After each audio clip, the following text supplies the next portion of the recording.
The point with Ireland and Portugal is that I think this is a recognition from the Eurozone and from the European Union that Ireland and Portugal have pretty much been following the path of reforms to their economies as laid out by the IMF and the European Union and the ECB, the so-called Troika, in exchange for their bailouts. And it's a recognition of that fact that they are making good progress, so they're rewarding them, if you like, for good behaviour. But they're also recognising the fact that the austerity, the cuts in public spending, the tax rises are taking their toll on both economies, and that the austerity first approach has actually weakened the economic growth in many of the countries of southern Europe under these programmes. And because of that, I think it is a tacit recognition of the fact that the bailout conditions need to be eased off slightly.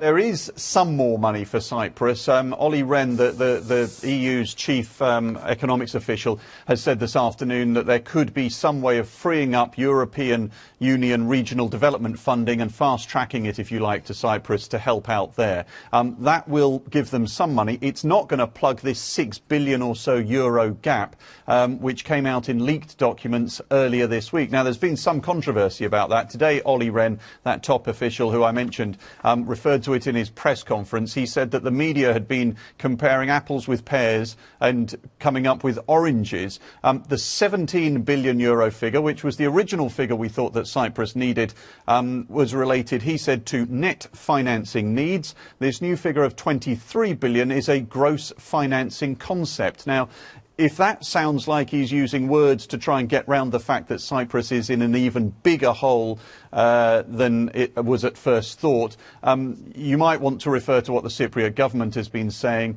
Today, yet again, they're reiterating the fact that the reason they need more money, the reason that the hole in their public finances is bigger than they had at first thought, is because the economy is in far worse shape than they had at first thought. So whoever's right in terms of the nuance here, the bottom line is that Cyprus needs an awful lot of money, and it's still only going to get 10 billion plus a little bit in regional funding from the European Union and the IMF.